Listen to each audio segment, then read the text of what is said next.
We expect modern engineering to outlast the past.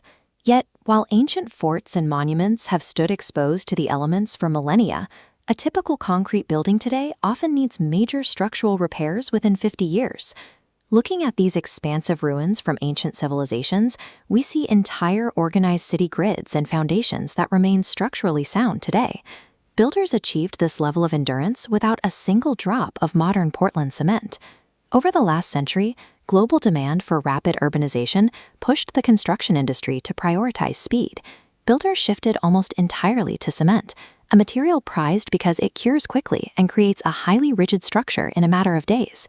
By optimizing entirely for how fast a structure goes up, modern construction traded away the exact physical properties that allow buildings to survive long-term weather extremes and shifting climates. Cement's extreme rigidity is actually its primary structural weakness. When a building naturally shifts or experiences environmental stress, rigid cement cannot flex. The tension builds internally until the material snaps. This diagram illustrates the second flaw. On the right, modern cement creates an impervious barrier. Trapped moisture cannot escape, causing internal rot. But on the left, ancient builders used a breathing wall.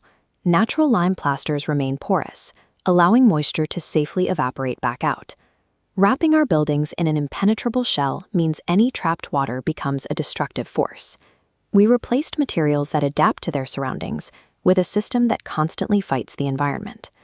To create a wall that breathes, ancient Indian builders relied on a composite now known as Vedic plaster. The primary ingredient is surprisingly simple: cow dung, sourced from indigenous cattle breeds. Cow dung is packed with undigested plant fibers that provide outstanding thermal insulation. Simultaneously, the natural enzymes present in the dung act as highly effective chemical binders. To this base, artisans add specialized organic ingredients.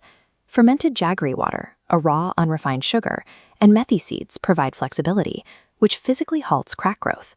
Others add crushed seashell powder to increase the overall density. The entire organic mixture is locked together by a primary structural binder known as slaked lime, a highly refined calcium compound created by heating and hydrating raw limestone. By carefully combining these specific agricultural byproducts with slaked lime, builders produce a composite material that flexes under stress and insulates far better than any standard modern concrete. The chemical transformation starts here. Builders mold the slaked lime and organic impurities together in a traditional mill, physically crushing and blending the materials until they form a highly reactive paste. This diagram outlines the lime cycle. Unlike rigid cement, lime plaster sets by absorbing carbon dioxide. Following the cycle to the right, calcium hydroxide converts into calcium carbonate. The soft paste applied to the wall turns back into solid limestone rock. This creates a physical property known as autogenous healing.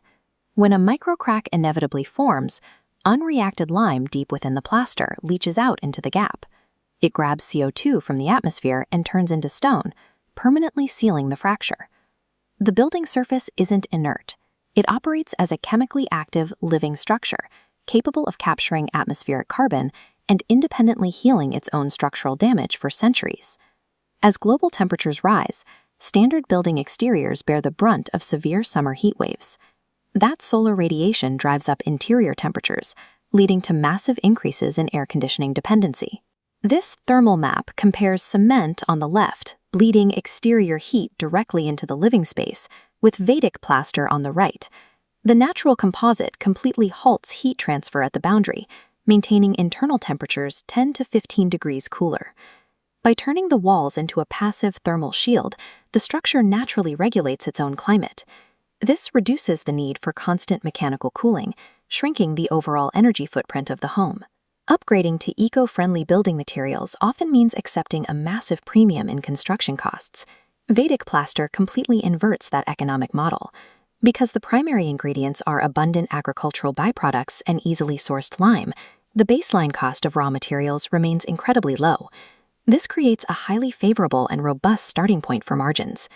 Looking at this revenue chart, the financial upside becomes clear. Material costs form a tiny slice at the base.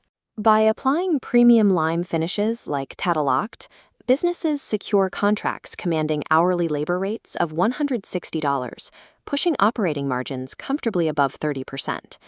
Because these specialized finishes rely on expensive, refined lime and natural pigments that can account for up to 140% of revenue in disorganized operations, profitability hinges on strict material management.